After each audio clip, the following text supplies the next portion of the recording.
Bien, merci Alain, merci de cette invitation, merci à tous. Oui, peut-être un tout petit mot sur l'équilibre des énergies, qui est on peut dire un important think tank qui réunit essentiellement composé d'entreprises, de grandes entreprises, et qui fait des études, des analyses pour faire des propositions au niveau français, au niveau européen, pour accélérer la décarbonation de l'économie sans pour autant porter atteinte à la croissance économique. Et est actuellement présidée par un ancien ministre, Brice Lalonde, et donc j'en assure la présidence du comité scientifique. Alors aujourd'hui, je voudrais vous parler de deux sujets, deux notions qui sous-tendent toutes les politiques énergie-climat actuelles, les économies d'énergie et la décarbonation. Alors ces deux notions qui sont cousines, il y a des rapports très proches entre l'une et l'autre, il y a de la consanguinité, il y a même des rapports incestueux. Et on pense trop souvent que les deux vont de pair. Ben, vous allez voir que c'est pas si simple et qu'il y a beaucoup de confusions auxquelles il devrait être remédié. Et nous sommes scientifiques, techniciens, là pour le faire. Alors, où est-ce que j'appuie? Ici peut-être. Non, ça ne marche pas. Mais là, peut-être. Peut-être S. Pas davantage. Help. Ici. Désolé, mais.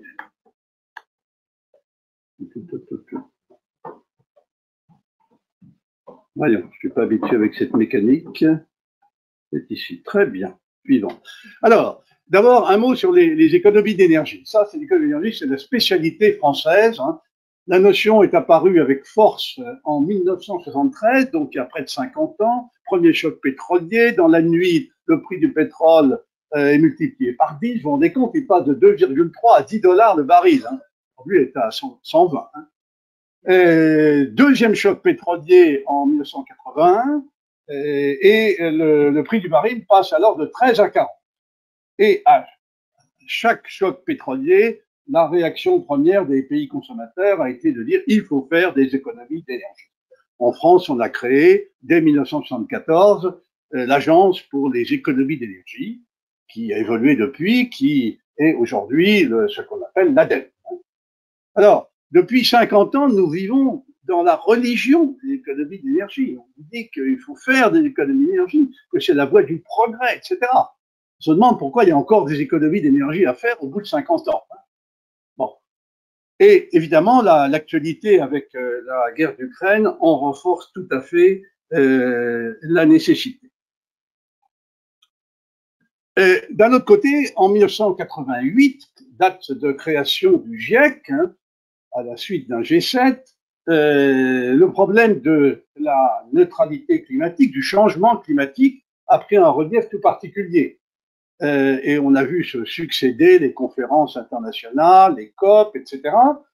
Et le protocole de Kyoto a été signé en 1995, et puis plus récemment, l'accord de Paris qui fait encore autorité.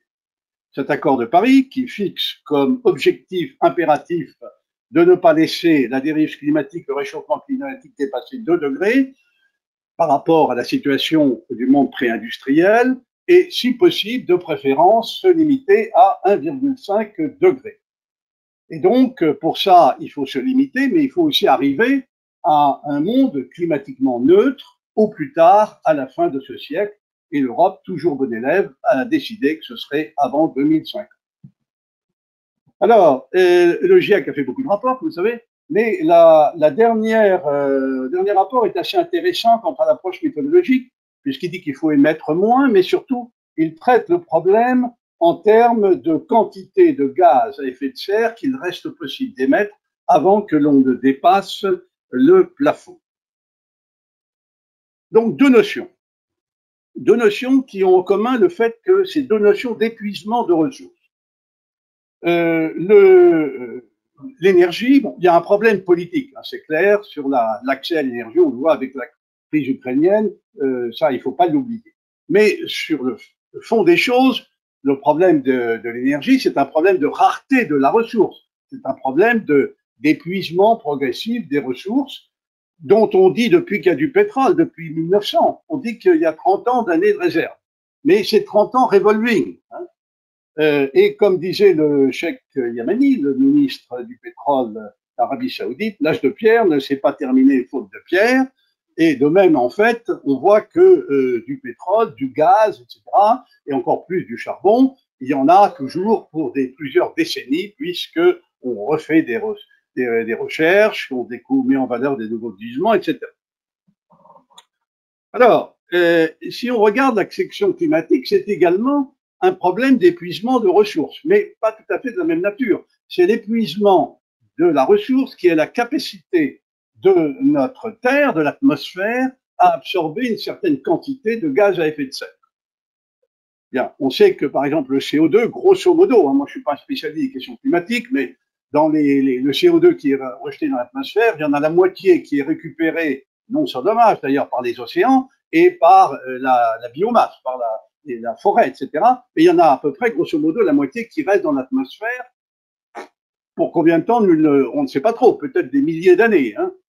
Et donc, il y a forcément une saturation qui se crée, donc une certaine capacité à absorber ces émissions de gaz à terre qui s'épuisent. Alors, le GIEC nous a sorti des chiffres avec des probabilités qui sont évidemment, qui conduisent à pondérer évidemment la valeur de ces chiffres, mais qui sont très alarmants, puisque si l'on veut maintenir la température à 5 degrés, nous dit, vous avez déjà utilisé 2475 gigatonnes de votre budget et il vous en reste 420. Si vous voulez bien aller jusqu'à 2 degrés, alors il vous en restera 1270. Donc il y a un problème d'ailleurs de savoir comment on peut répartir ce petit capital qui est relativement réduit maintenant. Il y a un problème d'éthique, il y a un problème politique. Hein. Est-ce qu'il faut le réduire en fonction de la population, en fonction de l'état de développement des populations actuelles, etc. On pourrait discuter à l'infini.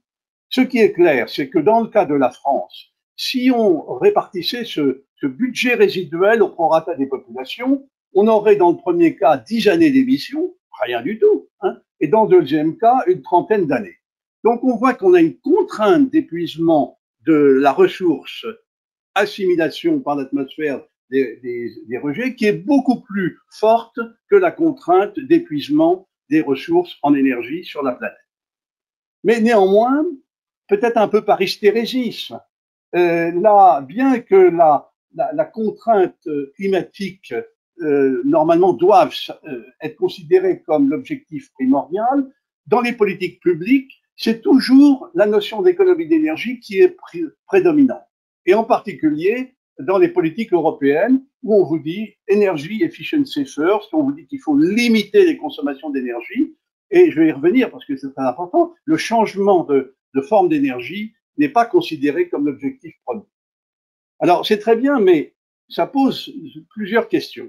D'abord, cette notion d'économie d'énergie, vous allez voir qu'elle est très floue. De quoi parle-t-on exactement? Est-elle clairement définie? Jusqu'où on peut aller? Et puis, économie d'énergie et décarbonation, est-ce que c'est toujours le même combat? L'économie d'énergie, en fait, le langage convenu dans la doxa politique a évolué. Au début, c'était l'Agence pour les économies d'énergie. Et puis, on s'est parlé de chasse au gaspillage. Hein, quand Jean Sirota a quitté l'agence, Jean Poulit est arrivé, lancer la chasse au gaspillage. Puis après, on a parlé d'utilisation rationnelle de l'énergie. Et puis, on a parlé de ce mot magnifique de maîtrise de l'énergie. L'Agence pour l'économie de l'énergie est devenue l'Agence française pour la maîtrise de l'énergie. Et puis, on s'est dit, ça, pas clair cette affaire. Et puis, on s'est mis à parler d'efficacité énergétique. Ce qui est bien, mais on va le voir, c'est une notion partielle. Et puis, dans les bâtiments, d'amélioration de la performance énergétique. Et puis maintenant, alors, les mots à la mode, c'est frugalité et surtout sobriété. Sobriété, c'est le mot qu'il faut employer parce que ça a une forte connotation comportementale. Et puis, quand on vous parle de sobriété, on tente à vous culpabiliser. Hein. On assimile la consommation d'énergie un peu à la consommation de whisky. Et non, pas trop. Hein. Donc, voyez-vous, il y a des confusions entre toutes ces notions et c'est ce que je voudrais essayer de mettre en évidence. Et la sobriété n'est pas clairement pas l'efficacité énergétique. Hein. La sobriété, c'est la tempérance, la modération, etc. C'est une notion fondamentalement différente d'avoir un process efficace. Et puis même la lutte contre les gaspillages. Ne pas ouvrir les fenêtres chez soi en même temps que laisser le radiateur ouvert. Est-ce que c'est de la sobriété? Est-ce que c'est de l'efficacité énergétique? Pas très clair. Hein. Qui plus est, maintenant, dans les textes européens, on confond allègrement efficacité énergétique et réduction des consommations en valeur absolue. Parce que, vous l'entendez souvent dire, dans le langage des politiques, on va décorréler la croissance économique de la consommation d'énergie. Croyance encore très largement répandue sur la possibilité d'arriver à un tel résultat. Alors, pour clarifier un petit peu les choses, on peut faire appel à la mise en forme de Kaya en 1993, économiste japonais, qui a dit le problème du CO2, on va le décomposer en 4 termes. C'est un problème de population, c'est un problème de croissance économique par individu, de production par individu, c'est un problème d'intensité énergétique par unité de PIB, et c'est un problème de contenu en énergie, en CO2 de l'énergie utilisée. Donc, 4 termes qui se multiplient, et vous allez voir que c'est assez compliqué parce qu'en fait, ils ne sont pas indépendants tout à fait. Alors, le premier terme, la population, on n'y peut pas grand-chose, les coûts sont par 10, si je puis dire, et tendance à diminuer légèrement, mais on ne sait pas trop comment, enfin, la croissance a diminué légèrement, on ne sait pas trop comment ça, dans quelle mesure on peut jouer là-dessus, en tout cas pas fortement. Le deuxième point est un PIB sur population. On est en plein dans le comportemental, voire dans les aspects politiques, parce que c'est là où on peut placer la sobriété. Mais la sobriété peut déboucher sur les privations, peut déboucher sur le rationnement, et on arrive assez vite à la décroissance. Donc jusqu'où s'arrêter? Le troisième terme, alors là on est plus dans le technique, encore que j'ai tendance à y mettre la lutte contre les gaspillages. On peut y mettre les questions de recyclage et on peut y mettre les questions d'efficacité énergétique. Et si on creuse l'efficacité énergétique, c'est compliqué, parce que c'est là où ça justifie un peu mon titre. On voit qu'il y a des actions qui relèvent clairement du premier principe de la thermodynamique. Pour un système donné, on va limiter les pertes en énergie inutile, mais vous pouvez aussi changer de procédé et avoir à ce moment-là des économies qui résultent du second principe de la thermodynamique. Et c'est pas souvent, c'est pas très simple de savoir si une économie relève du premier principe ou du second principe. En tout cas, tout à l'heure, la conférence du professeur Sfer montrait que par le changement de procédé, on peut atteindre des économies d'énergie importantes. Et le quatrième terme, c'est le fuel switching, le recours à des énergies décarbonées. Alors, les économies d'énergie, c'est une notion qui est souvent maltraitée, parce que c'est une notion systémique. On fait des économies d'énergie sur un système donné bien défini, avec des inputs, dont l'énergie, et des outputs qui sont un service ou une production. Jusque-là, tout va bien. Seulement, c'est plus compliqué que ça, parce que dès qu'on a fait une économie d'énergie, par une modification d'un système, le système n'est plus le même système. Et on l'oublie, ce qui fait qu'on ajoute, par exemple, des économies d'énergie. Mais prenez une maison, vous achetez, vous l'isolez, vous gagnez 4000 kWh. Vous auriez pris une autre solution, vous auriez installé une pompe à chaleur, vous en avez gagné 7000 sur des 1000. Bien évidemment, si vous faites les deux, vous n'allez pas cumuler les économies d'énergie en valeur absolue. Et pourtant, c'est ce qu'on fait dans la vie courante. On fixe des objectifs d'économie d'énergie en valeur absolue. On dit on économise 13 millions de TEP. Et on vous délivre des certificats d'économie d'énergie que l'on empile, que l'on peut échanger, comme si c'était une grandeur qui était additionnable, mesurable. Non, elle ne l'est pas. Bon, donc, il y a un effet qui tend à surestimer l'impact des économies d'énergie. Alors, il y a d'autres exemples. Lorsque vous avez le problème des data centers qui rejettent de la chaleur. Ah, si on a la bonne idée d'utiliser la chaleur pour alimenter des logements qui ne sont pas très loin. Très bien. On a fait des économies d'énergie. Mais on n'a pas amélioré du tout l'efficacité du data center. De même qu'on n'a pas amélioré l'efficacité énergétique des bâtiments, on n'y a pas touché. Simplement, on a injecté de la chaleur qui venait du data center. Donc, on voit que c'était au niveau du système, dans l'ensemble des deux, qu'on a fait une économie. Mais le data center va dire, ça y est, j'ai économisé, mon data center atteint des bonnes performances parce que j'ai récupéré la chaleur, etc. Même chose dans les transports. Vous avez, mettons, deux villes qui sont reliées par une ligne aérienne dont on améliore les performances au niveau des avions. Il y a une économie d'énergie. À qui il faut l'imputer? Et donc, vous voyez apparaître souvent un problème de double compte, hein, de double compte entre États qui n'est pas simple à traiter, qui n'est pas traité notamment dans les accords, dans l'accord de Paris, hein, sur les liaisons internationales entre pays. Autre exemple, la délocalisation. Ah, la France a des bons chiffres en matière de consommation industrielle et donc d'émissions, bien entendu, puisqu'elle a laissé partir son industrie en grande partie vers la Chine. Bon, à la sortie, il n'y a pas d'économie d'énergie, mais on en a fait apparaître de façon artificielle. Alors, deuxième point, les économies d'énergie ont des limites. L'activité économique, le bien-être des populations nécessite de l'énergie.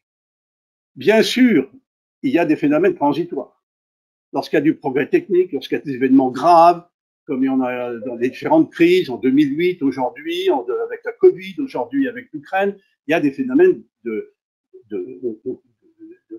transition transitoire qui perturbent très largement les choses. Mais lorsqu'on trace toutes les courbes associant consommation d'énergie et croissance, on a toujours d'excellentes corrélations.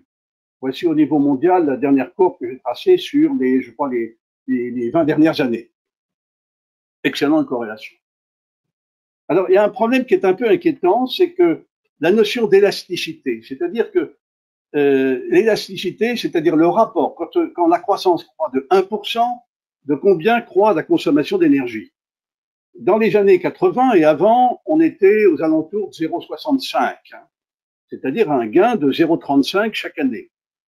Ce gain tend, sur les dernières années, sur les dernières 20 dernières années, à diminuer assez fortement, puisque j'ai calculé qu'il est aujourd'hui de 0,83 en moyenne mondiale.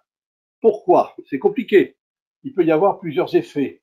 Un certain relâchement des comportements, la baisse des prix, le différentiel de croissance entre les pays, parce que ce sont les pays qui ont la moindre efficacité qui croissent le plus vite aujourd'hui. Mais peut-être que ça devient aussi plus difficile à réaliser des économies d'énergie parce qu'on ne peut pas aller indéfiniment. Donc jusqu'où on peut aller? Alors le code de l'énergie, la loi française, hein, nous dit qu'on doit réduire notre consommation finale d'énergie en valeur absolue, de 50% en 2050 par rapport à 2012. La directive européenne, du moins le nouveau projet de directive européenne sur l'électricité énergétique, n'y va pas de main morte.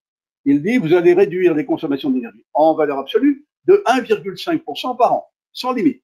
D'abord 10 ans, mais ensuite vous reconduirez. Et moi, ça me fait toujours penser au poisson d'Alphonse Allais, hein, qui a toujours des bonnes histoires, mais il avait notamment un poisson rouge avec un aquarium et il enlevait une cuillerée d'eau tous les jours et pensait que le poisson s'acclimaterait. Eh ben non, le poisson ne s'est pas acclimaté. Alors, est-ce que tous ces effets de manche politique, est-ce que tout ça est atteignable? On peut en douter. Il y a l'effet rebond, ça a été mentionné tout à l'heure. Il y a l'effet de la croissance économique et de la réindustrialisation souhaitée dans notre pays. Et donc, beaucoup d'experts estiment que ça va être difficile d'aller au-delà de 0,6 kWh par dollar de PIB. En tout cas, c'est ce qu'a publié M. Charlet dans un article récent, il y a une quinzaine de jours. Et donc, le chemin devient de plus en plus difficile. Alors, ça veut dire quoi? Ça veut dire qu'il serait temps, plus que temps, de s'intéresser plus largement à l'autre facteur de l'équation de Kaya, c'est-à-dire la décarbonation de l'énergie. Et donc, de passer à des filières neutres en carbone. C'est-à-dire, il n'y en a pas tellement au niveau de l'utilisateur. C'est-à-dire l'électricité, l'hydrogène avec des contraintes que l'on connaît, les gaz renouvelables, les carburants de synthèse, les carburants durables pour l'aviation, les déchets renouvelables, les chaleurs renouvelables.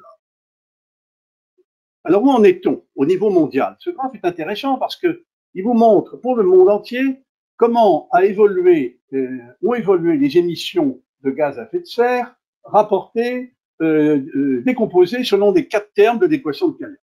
En vert, vous avez l'influence de la démographie, toujours positif, mais qui tend à décliner légèrement. Ensuite, vous avez le PIB par rapport à la population, en règle générale, les années ont été toutes les années de croissance du PIB mondial. Vous avez ensuite l'énergie par PIB, c'est en bleu. Et puis, vous avez en marron l'effet du fuel switching, le passage des énergies décarbonées. Vous voyez que c'est très, très modeste. Il y a une année qui me semble un petit peu bizarre dans la statistique, on ne va pas s'y attarder, mais en règle générale, cet effet de passage vers des énergies décarbonées est aujourd'hui limité. On va me dire, c'est le monde. Regardons l'Europe. L'Europe, voilà cette courbe que j'ai faite sur l'évolution de la situation depuis 2000. La base 100 correspond à que deviennent les énergies carbonées. À l'année de référence, 2000, elles sont 100% carbonées par définition. Et puis progressivement, on passe vers des énergies décarbonées. Par exemple, au lieu de faire l'électricité par du charbon, on passe un peu à l'éolien, photovoltaïque, etc. Eh bien, on s'aperçoit qu'on n'est pas très loin. Le taux de décarbonation en Europe, il est aujourd'hui de 82,6. J'ai indiqué la France, un peu mieux, 80%, 79,5, et l'Allemagne. Ça veut dire qu'en 20 ans, on a réalisé 20 points de décarbonation. 20 points en 20 ans. Donc, décarbonation totale à ce rythme-là, 100 ans. Donc, il est temps d'en prendre conscience. Il est temps d'en prendre conscience et de dire le vrai problème, c'est de sortir des énergies fossiles. Alors, on vous dit, mais n'écoutez pas, on fait des économies d'énergie, l'économie d'énergie, ça entraîne la décarbonation. Certes, mais c'est plus compliqué que ça.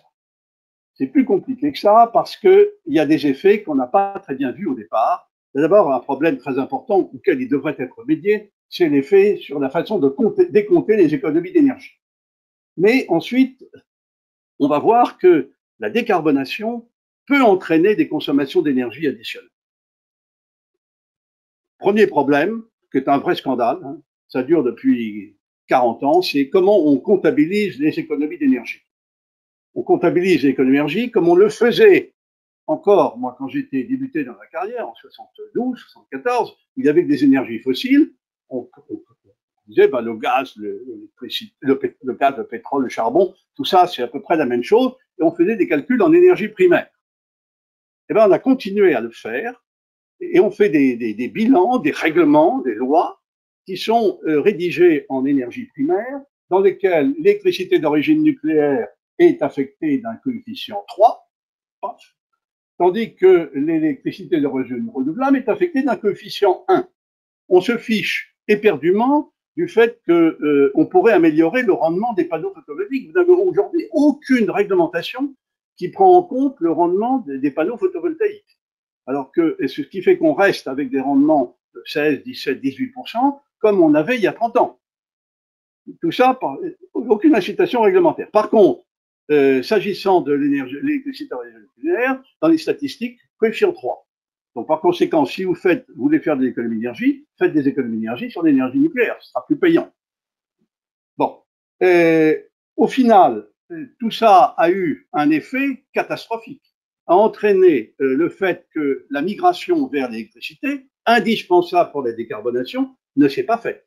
On reste en France, par exemple, avec des taux d'utilisation d'électricité dans le bilan de consommation d'énergie finale autour de 25-26%, c'est flat depuis 15 ans. Et attendons de voir pour l'hydrogène. Si on dit on va développer l'hydrogène, et si on comptabilise l'hydrogène comme on comptabilise l'électricité, en termes d'efficacité énergétique telle qu'on la calcule actuellement, ça va être difficile. Alors, bon, quelques chiffres qui montrent ça, voyez-vous. C'est pas pour faire mais c'est tout à fait d'actualité. Vous prenez deux logements identiques, même bâtis, etc. Ils vont consommer, par exemple, tous les deux 10 000 kWh. L'un est chauffé au gaz. On va supposer que la chaudière a un rendement de 100%. Consomme en énergie primaire 10 000 kWh. Vous avez le malheur de le chauffer à l'électricité. Tout de suite, vous passez avec le coefficient de 2,3, 23 000 kWh. Bon, ça passe pas dans les réglementations, mais néanmoins, en termes d'émissions de CO2, il n'y a pas photo. C'est évident. Le véhicule électrique trouverait à peu près grâce parce que le rendement du moteur thermique d'un véhicule autour de 23-25% et pas très brillant. Mais par contre, si vous regardez le problème des poids lourds, qui est un problème d'actualité sur lequel l'équipe d'énergie travaille, si on fait des statistiques en énergie primaire, alors il faut rester au gazole, parce que les solutions batteries sont plus consommatrices, et je ne parle pas de l'hydrogène avec le cumul de l'effet de l'électrolyseur et de la pile à combustible. On cumule les rendements et on aboutit à une statistique en énergie primaire qui est assez catastrophique, bien que les bilans en énergie, en CO2 soient avantageux. Alors, c'est un premier point. Le deuxième point qui n'a pas été vu, mais qui prend de l'importance, c'est que dans l'équation de Kaya, économie d'énergie ou efficacité énergétique et contenu en CO2 de l'énergie, ce ne sont pas des termes indépendants. Il y a une rétroaction de l'un sur l'autre.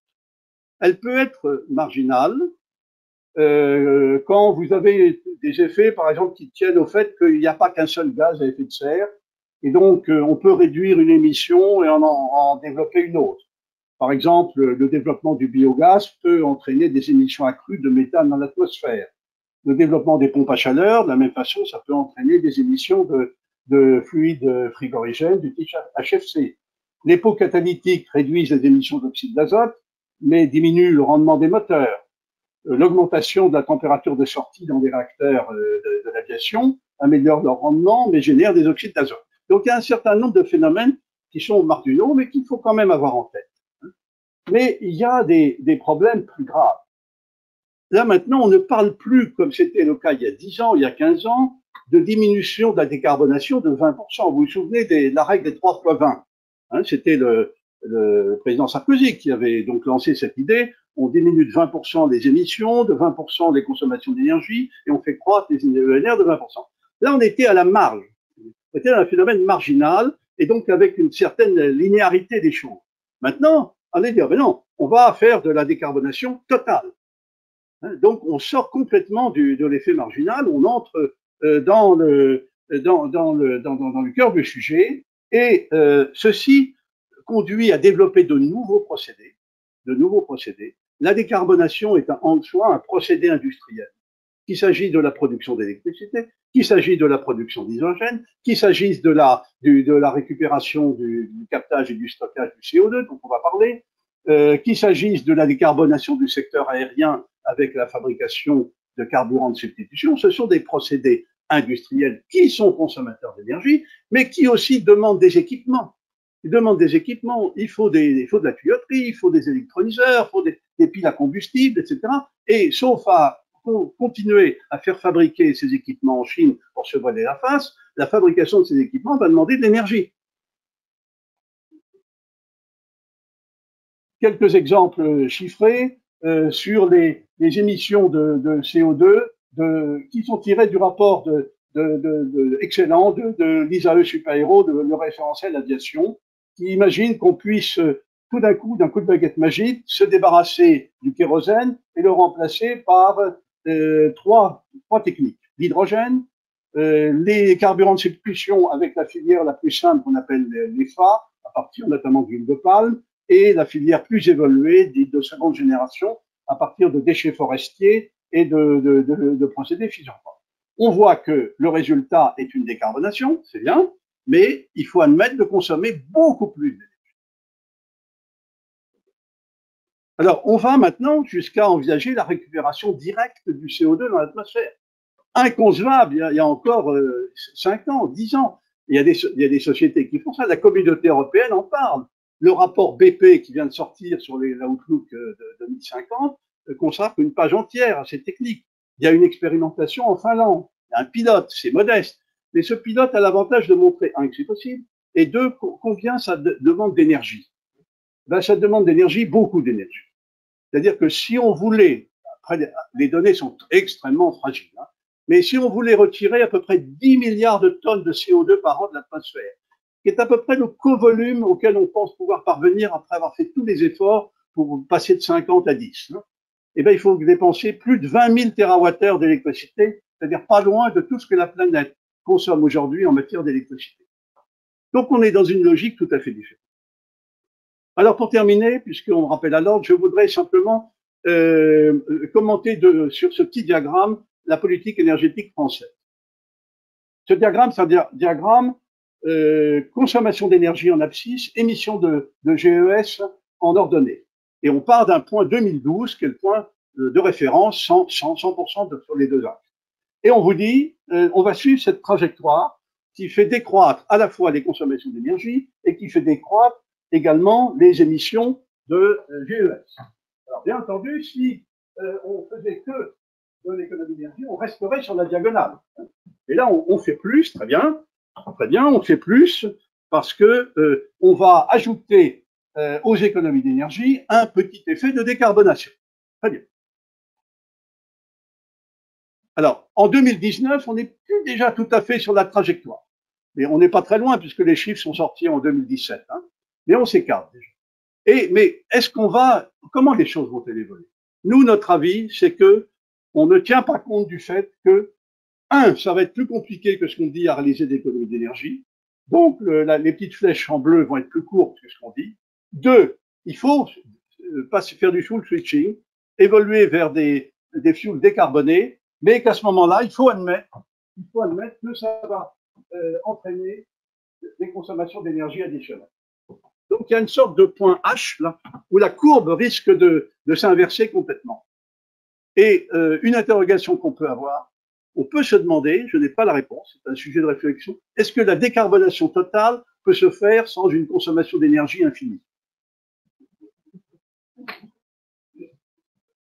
Alors, c'est un peu iconoclaste, mes propos, hein, mais il faut appeler un chat un chat. Donc, quelques conclusions. 1, les économies d'énergie sont indispensables. Mon propos n'est pas de dire qu'il ne faut pas utiliser l'énergie efficacement. Hein. On soit bien d'accord là-dessus. Mais ne pas surestimer le gisement, ne pas sous-estimer le coût et la difficulté. 2, évaluer correctement les économies d'énergie. 3, tous les milieux scientifiques, les académies devraient dire ça suffit l'énergie primaire, ce qui compte c'est la grandeur physique, la consommation d'énergie effectivement consommée. 3, éviter les objectifs de plafonnement en consommation d'énergie en valeur absolue. Hein, c'est contraire à la croissance économique, au bien-être, etc. Donc, travaillons l'efficacité énergétique et bien sûr les comportements également. 4, la décarbonation va coûter cher et va demander de plus en plus d'énergie. C'est le couple d'ensemble CO2 consommation d'énergie qu'il faut optimiser. Et la recherche d'économie d'énergie ne doit pas devenir un obstacle à des décarbonations. Il ne faut pas avoir honte de changer de fuel, même si ça consomme un petit peu plus d'énergie. Voilà. Et la décarbonation profonde, je dis bien que dans toutes les politiques publiques, on est passé allègrement hein, d'une décarbonisation à la marge vers la décarbonation profonde, la neutralité carbone. Beaucoup plus compliqué que ça. Et il y a certains disent, McKinsey par exemple dit, la décarbonation en 2050, il n'y a pas la moitié des techniques qui sont aujourd'hui disponibles. Et donc, ça montre tout l'intérêt de notre journée. Travailler sur des technologies nouvelles pour essayer, à moindre frais, de s'approcher de la décarbonation. Merci, j'espère que je n'ai pas trop débordé. Merci beaucoup, Jean-Pierre, pour cette présentation décoiffante. On peut dire qu'il y a des choses à retenir. Beaucoup d'idées reçues qui sont contestées. Merci Jean-Pierre. Stanislas Pomeray. J'ai une question qui est liée à ce que tu as présenté. D'abord, tu n'as pas du tout abordé le zéro waste, c'est-à-dire le retour énergétique des systèmes énergétiques que l'on déploie. C'est très très important parce que ça consomme de l'énergie finale pour produire de l'énergie.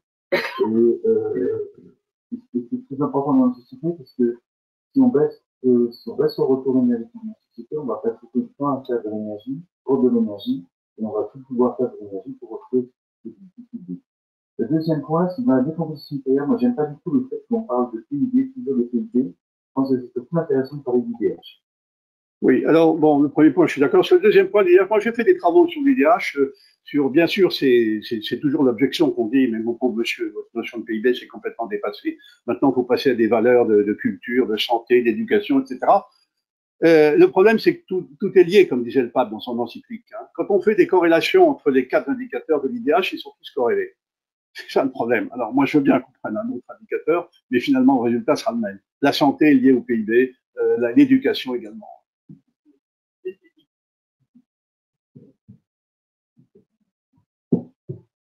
Bonjour. Merci pour cette présentation. Vincent Legovic, je vais aller avec vous. Je vais faire le lien avec la première présentation Parce que Albert a présenté une courbe de croissance de data, et on peut se demander est-ce qu'elle est réellement pas sous-estimée, si on pense que le système énergétique, comme il promet, il sera de plus en plus divisé, donc asynchronisé, donc une infrastructure matérielle beaucoup plus importante, en termes d'extraction, et d'autre part, beaucoup plus d'opérations de données pour qu'il reste stable et contrôlable. Donc, est-ce qu'il n'y a pas là une surconsommation liée au renouvellement de l'infrastructure perpétuelle, comme vous l'avez souligné, et d'autre part, un poids de la digitalisation qui serait encore plus fort dans la consommation, et donc qui renforcerait notre courbe de l'avant-dernier. Oui, je pense que vous avez tout à fait raison, mais il y a les aspects consommation d'énergie, de consommation de traitement, enfin de capacité de calcul et de traitement par l'industrie d'énergie elle-même, mais c'est peut-être pas ça qui sera dominant dans l'évolution des consommations d'énergie du secteur de l'information et de la communication. Je ne sais pas, mais vous regardez par exemple les premiers travaux sur la 6G. Tout à fait embryonnaire, mais on vous dit maintenant, bah, la 6G, ça va peut-être permettre de développer les hologrammes. Hein, on aura des écrans, on aura des hologrammes. Monsieur Mélenchon sera content, hein, ce sera des vrais hologrammes cette fois. Bon, ça générera des flux de données absolument colossaux. Mais ça, c'est pas lié au secteur d'énergie, c'est un besoin nouveau qui risque de se manifester. Voilà, donc moi je sais pas trop, je pense pas que disons le pilotage de l'énergie, vous pensez peut-être à tout ce qui est tiré parti des flexibilités, interruptibilité, gestion des consommations, gestion des véhicules électriques, le V2G, etc. Oui, bien sûr, ça c'est un effet qui procède du processus que j'ai décrit. Mais à compter de ce qu'on peut imaginer comme nouveaux besoins, je pense que ça sera quand même pas le secteur dominant. Mais tout ça, c'est. Bonjour, Pierre. Je pense que je suis tout à fait d'accord avec ce que tu as dit sur le fait que les disponibilités en énergie sont quasiment infinies. Tu l'as écrit mieux.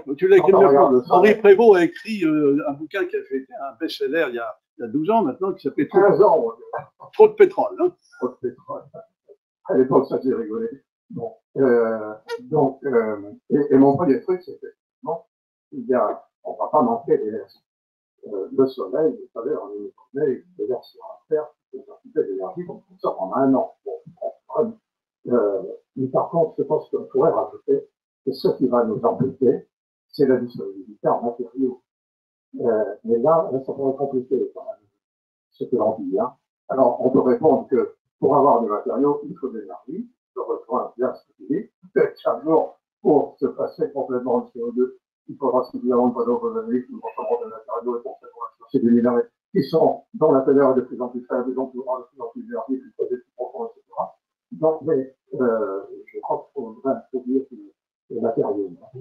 Oui, mais il n'y a pas que les matériaux, il y a l'eau. Avant les matériaux, il y a l'eau. Hein. Oui. Bon, tout ça, c'est des contraintes, des ressources limitées qui sont sans doute.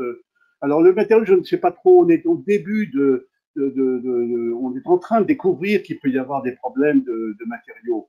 Mais jusqu'à présent, on vivait au fond dans le confort tranquille, où la Chine s'en occupe, c'est eux qui prennent la pollution, qui gardent tout ça. Hein. Mais on s'aperçoit assez vite que du lithium, il y en a à peu près. Il y en a en Alsace, il y en a en Cornouailles, je crois, il y en a en Serbie. Est-ce qu'on veut l'exploiter hein. Et puis il y a le recyclage. On n'a pas encore commencé vraiment dans beaucoup de domaines à mettre en place. Vous savez, les sociétés je crois qu'il y a 2 entreprises de recyclage de batteries aujourd'hui en France, hein, ils attendent des batteries. Hein. Pas de peau, les batteries durent plus longtemps que prévu. Alors donc si vous voulez, il n'y a pas de flux qui permet aujourd'hui d'alimenter ces usines. Alors, jusqu'où on ira dans le recyclage? 50, 80, 90%. La directive batterie n'est pas encore sortie au niveau communautaire. Donc, on est encore c'est un vrai problème, mais je veux dire qu'on n'y voit pas encore très clair. Tout ce qu'on peut. Merci pour cet excellent exposé. Je voudrais juste remarquer qu'on nous dit la moitié du CO2 des émissions reste dans l'atmosphère pendant des millénaires. On vous prend pour de vrais imbéciles. En effet, 1/5 du CO2 de l'air est absorbé chaque année par la végétation et par les océans. La durée de vie du CO2 dans l'air est de 5 ans. Que ce CO2 soit d'origine naturelle ou soit d'origine anthropique. Ni la végétation ni les océans ne discriminent les molécules de CO2 selon leur acte de baptême. Et c'est parfaitement vérifié grâce au rapport isotopique. C'est parfaitement vérifié, par exemple, grâce à l'année 2020. Vous avez vu une diminution de 7 ou 8% des émissions de CO2, zéro effet sur les observations de la loi. Il faut concevoir que vous n'avez dans l'air que 5% à 6% de CO2 anthropique. Que vous vous suicidiez complètement ne changera en aucune manière la quantité de CO2 dans l'air qui vient essentiellement du dégazage des océans piloté par les températures. Le CO2 dans l'air est une conséquence des températures. Donc, toutes ces considérations sont relativement élémentaires, demandent parfois un peu de mathématiques, mais c'est rien, c'est des mathématiques d'école primaire. Je suis désolée, mais on va devoir continuer là. Parce que, non. Bon, écoutez, on va peut-être pas donc ouvrir une. Non, j'ai un débat. Celui qui vient de parler depuis 5 ans, et quand il dit que l'observation isotopique, de l'analyse isotopique, permet de dire que le CO2 reste constant, chaque molécule de CO2 reste quelques années dans l'atmosphère. Et on peut le voir par l'analyse isotopique. Mais quand une molécule de CO2 touche l'océan, elle peut être remplacée par une autre molécule de CO2 différente. Donc l'analyse isotopique ne dit absolument rien sur la durée de l'effet des émissions anthropiques sur les quantités de CO2 dans l'atmosphère. Donc le GIEC utilise cette fois une formule simplifiée en disant le CO2 demeure sortant. Si on regarde chaque molécule, c'est faux. Mais c'est inexact. J'ai entendu un des spécialistes du GIEC, justement, une fois en réunion, c'était assez amusant, il dit le CO2 reste 100 ans, il s'est corrigé, et il a dit l'effet du CO2 sur les concentrations de CO2 dans l'atmosphère dure 100 ans. Voilà.